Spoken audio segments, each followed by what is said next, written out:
3-cü gün, yoxsa 5-ci gün embrionu?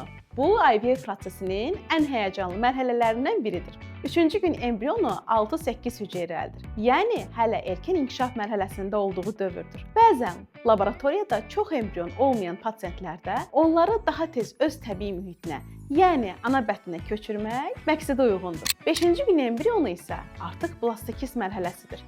Yəni, bu embrion çox hüceyrəlidir. Bu mərhələyə çatan embrionların həyatda qalma qabiliyyəti daha yüksək olur və seçmək daha rahatdır. Bir çox hallarda hamiləlik şansını artırdığı üçün buna üstünlük verilir. Embrionun keyfiyyəti və inkişaf etmə tempi nəticəyə təsir edən ən vacib amildir. Mükəmməl görünən 3-cü gün embrionu 5-ci günə gedə bilməyə bilər və əksinə yavaş başlayan embrion sonradan ən güclü blastokist ola bilər. Həkimin qərar vermə meyarları bir çox səbəbdən asılıdır. Məsələn, pasientin yaşı, yumurta sayı, əvvəlki siklları, genetik risklər, laboratoriyanın imkanları və s. Gənc pasientdə çox embrion varsa, 5-ci gün embrionu daha üstün ola bilər. Lakin 40 yaş üstü və az embrionu olan qadında isə 3-cü gün transferi ilə embrionu daha erkən təbii mühitinə yerləşdirmək hamiləlik şansını artırır.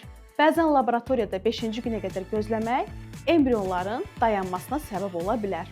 Bəzən də çox erkən köçürmək implantasiya şansını azalda bilər. Yəni, nəticədə hər seçim fərdidir və pasiyentə özəl seçilir.